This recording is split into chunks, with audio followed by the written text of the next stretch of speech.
So, a client has recently come to us looking to explore an unknown void in a currently closed mine. Obviously, a closed mine's pretty dangerous, so they can't send anybody inside the mine. They've come to us so we can use our DeepTraxx to send down there before anybody ever steps foot. We'll be able to view the HD FPV video, all while navigating our way towards the unknown void, in tandem with the attachable SafeScanner. This means that we'll have a 3D replica of the unknown void that we can share with the client without them ever having to step foot inside the unknown void. The only issue is that the void is 200 meters deep into a currently closed off mine. So we need to be able to test our range to understand that we can actually get to the target void without losing connection to the DeepTraxx. We know that our DeepTraxx can go up to 200 meters based on our best historical data of prior testing. What we want to see today is how far we can push it past that 200 meter point. So we need to understand just how far we can push it and if we need to make any changes inside the DeepTraxx. Okay, so any ideas on how we might test range? Yeah. So there's a walkway by the lake. Okay. And there's a parking lot here, which will be our home position. Okay. We launch the DeepTraxx from here. We stay here, move it along this path so that we have a clear line of sight on the path that we are traveling. Yeah. So that's for line of sight. How about for beyond line of sight? What are we doing for a test? So beyond line of sight, same location, just the other side of the road. There's a parking lot here, which will be our home base. We launch from here, go around the first corner. This won't be beyond line of sight, but the second corner will be. Go inside the tunnel, and we still have around like 150 meters of distance to travel. Okay, fantastic. Andres, do you have anything to add?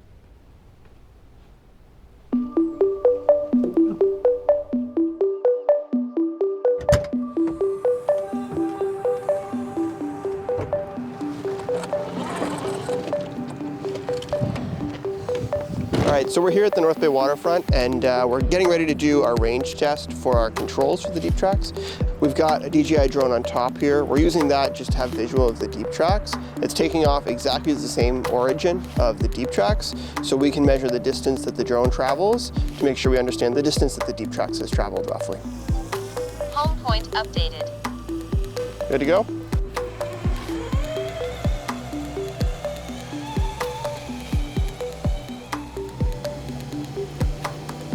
Can I get a distance readout there real quick? 75 meters. So we're coming up on 80 meters here, and I still have full control over the DeepTraxx. So just about at 100 meters, which is about half of the known distance that we've been working with on the DeepTraxx. So we're hoping here to identify if we can push it past that 200 mark, and what it looks like when we push it past the 200.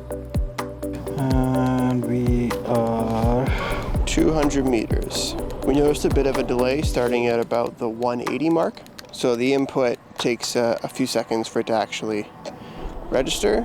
And it looks like here, yeah, we've lost confident control at about the 203 mark. Could you move us back? Oh, no, there we go, it's moving. Okay, come here, Jamie. So you moved more to line of sight, eh? Yeah. Yeah.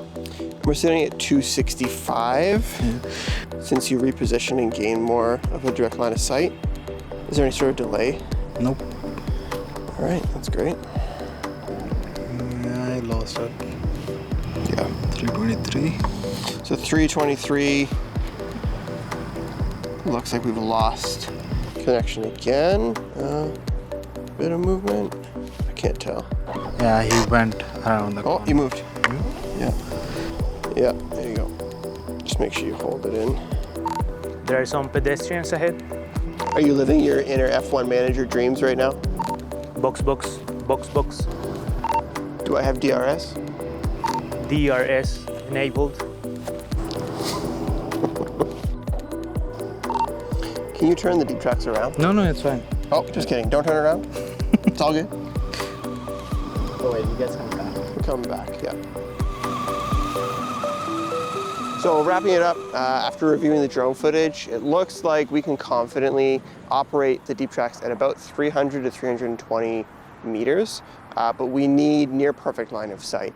So too many obstructions, even trees or small hills, those can really have greater input delay. So we were actually able to reposition a little bit farther out and create more of a direct line of sight, which got us to about the 300 to 320 meter range. Yeah, on to the next test. And then we're gonna head over onto our beyond line of sight test.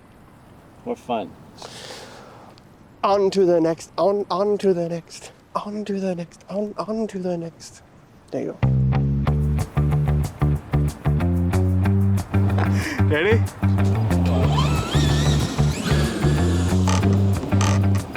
Did it flip? Nope.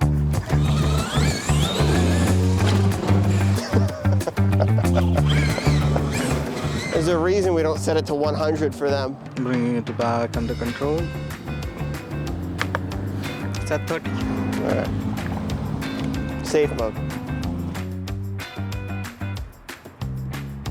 Okay, so our next test now is going to be beyond line of sight. Now we're going to be approaching the underpass over the railroad here. That's going to be a couple corners at play, as well as some concrete, lots of land in the way, and we're going to understand just how far we can actually operate this when we have that many level of obstructions. Take off. All right, drone's in the air. We'll let you guys know once we're in position and once I start with the DeepTraxx. The DeepTraxx is heading towards you, and we'll see how far we can go under the tunnel while we still have connection to control the DeepTraxx. If you stick to the left, Rifik, Yeah? it'll be good.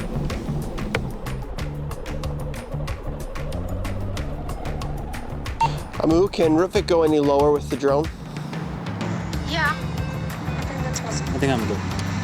Okay, that's a good position. We're gonna leave it there. I may have lost the signal on the DeepTraxx. Is the DeepTraxx moving at all? No. Nope. Strong delay. Is it gone? So not very far around that corner. Yeah. So what, we're 2 corners. at how many meters? I can't say because I took off from there. Yeah. I have to come back and. Amu, could you pull the DeepTraxx just about 10 feet backwards from its current position?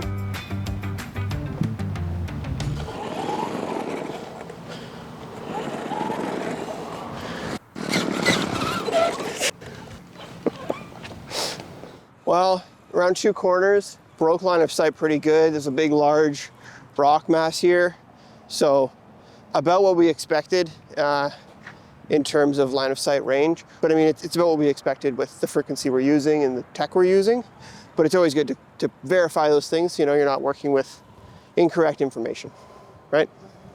So take that data back to the office and we'll work with it. We're back at the office now. We've exported the scan from the SafeScanner and we're able to take a look at it. Even though we weren't able to quite test the range portion, we still wanted to use the time that we were out in the field to get a scan of the scanner. It's always good to be able to use the tool, make sure we're collecting the data we can every single time. So I've got the scan here in front of us. I'm going to take a couple steps to clean it up real quick. So we're just looking at the critical data of the actual target area. So in the example that the client has brought to us, this would represent the unknown void that we're traveling to scan. So I've got Andres here to help me take a look at how the scan is. And do you like what you see, Andres? Oh, we have a good density in the point cloud. Little to no shadow. And the thickness of the walls is very good. Awesome. Yeah, it's great being able to take vertical slices of specific sections of the unknown void or whatever it is that you're measuring with the SafeScanner. So thanks for coming along with us on this testing journey. If you like what you've seen today in terms of the DeepTraxx or the SafeScanner, please feel free to reach out to us at safesightxp.com and we'll be happy to get in touch.